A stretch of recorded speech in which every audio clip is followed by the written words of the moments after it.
All right, hi everyone. So today we're going to go with the theme that some of the stitches we have been working.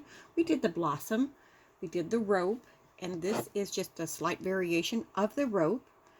If you remember the rope, this is one of the little sets. The rope had a double crochet, a chain one, and double crochet. This time we're going to do 2 double crochets, 1 chain, and 2 double crochets. And this is called the iris. This is going to be really good for lightweight yarns, and they suggest bright colors or pastel colors because it shows really well. So let's get started on this. I did make a single crochet base on the top and bottom. That is not part of the pattern. I just did it because I like the idea of these blossoms or the irises sitting on that. So that's what we're going to do. Now if you're going to make the pattern as is, it's going to be multiples of 14 plus 1, then 2 for the foundation chain. So this sample, what I've done here, I'm actually going to do that single crochet at the bottom and there. So I'm only going to do the four multiples of 4 plus 1 plus 1. So that should give me 18. So that's what we're going to do. 1, 2, 3.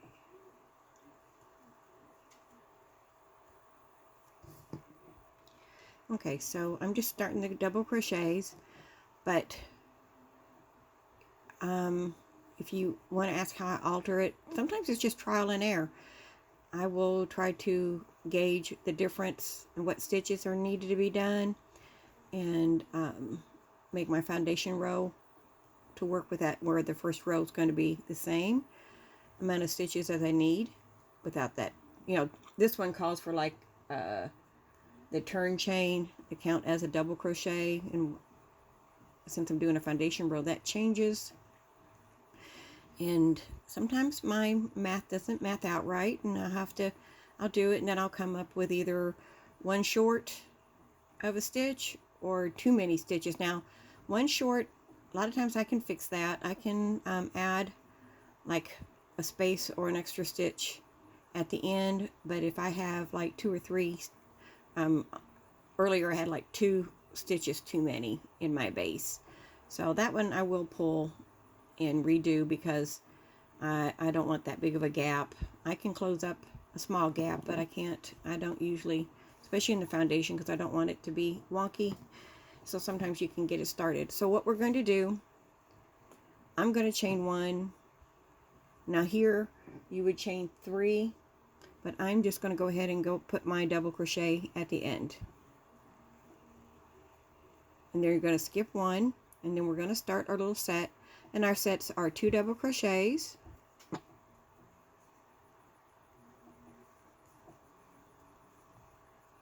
chain 1, and 2 double crochets. And just like the rope stitch, this is what we're going to do all the way to the end. This is really good if you want a little bit more fullness into your stitches. 1, 2, 3. So we're having 3 skipped stitches or places, and then we're going to do that again. And the next row we're going to do like we did on the rope. We're just going to work in between this single crochet right here.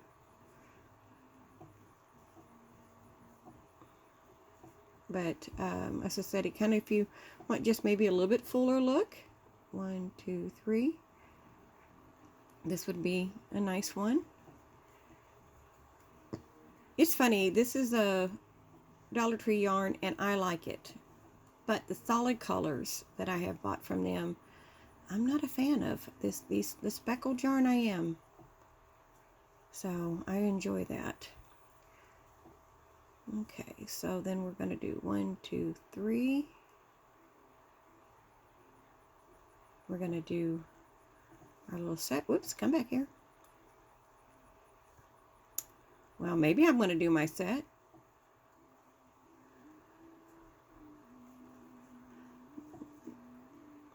Well, I'm having issues today. We're blaming on too much coffee. or not enough coffee. I'm not sure which. So now we're going to, that's our last little iris that we're going to call it. And then the last one, we're going to do a double crochet.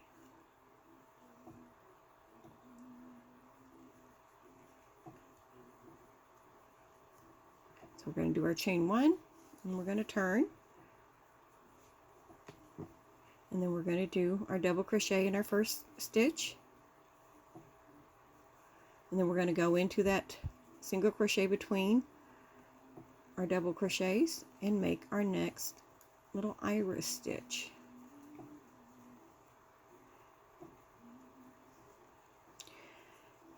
Okay, this might show my age, but does anybody remember the crafting show on HGTV called Carol Duvall? I really miss that HGTV's been gone from the crafting shows to, I don't know, they're always home improvement or redoing a home or selling a home. I don't watch it anymore because it used to be a lot about crafts, and I found on YouTube somebody had recorded or saved a whole bunch of Carol Duvall shows, so I have spent some time this morning kind of enjoying watching through those.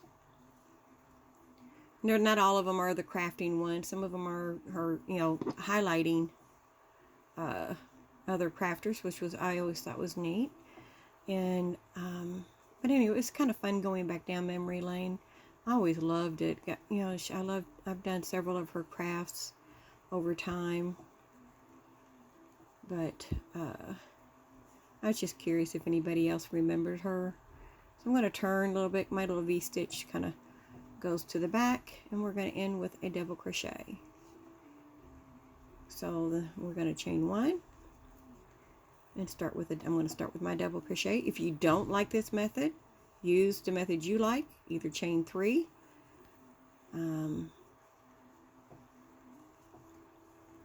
but everybody has their way they like things, and that's fine. It makes it individual. This is why I like crocheting. I like to tell people it's perfectly imperfect because I know I have mistakes. No,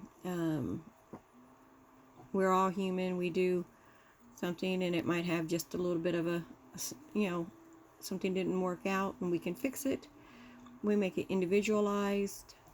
That's why I think crocheting, it's so more personable. Well, I like knit. Okay, I'm a bad knitter. We should do a thing with me knitting. Oh my gosh, you want a comedy show?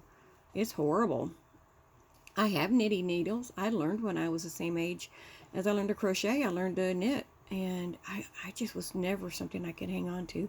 I've done the little hoop knitting things. I would love to get one of those knitting machines, but I'd want to get a good one, and those are so expensive, and I just can't, well, I just can't say there's a good reason to get that. But would I would like one? Yeah, that's okay.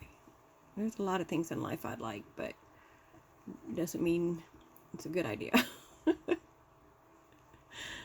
I've got plenty of yarn. It's so funny when my kids laugh because I'll say I buy yarn. They'll look at me like, you bought more yarn?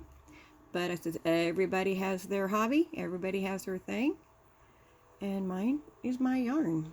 So as you can see, this is a very good pattern to just kind of work up. Once you get the hang of it, it makes it easy. I hope I'm not going too fast, but I'm trying to get one more row done for you. Let me go ahead and finish this row, and then we can chat a little bit more. Alright, so there's our little sample. It does look pretty in this little light green with speckles in it. So I agree. It makes it a pretty one. Again, this is just a family of what the rope stitch is. It's just variation. So we'll hope you enjoy that. Now I have more complicated ones. Now the bad thing is, this one I need to do, but I didn't label it. So I've got to go back and see what stitch it is. But we can be doing this. It's a little more detailed for those who like that. But I will be talking to you again tomorrow. Please have a wonderful day, and I will see you then. Bye for now, guys.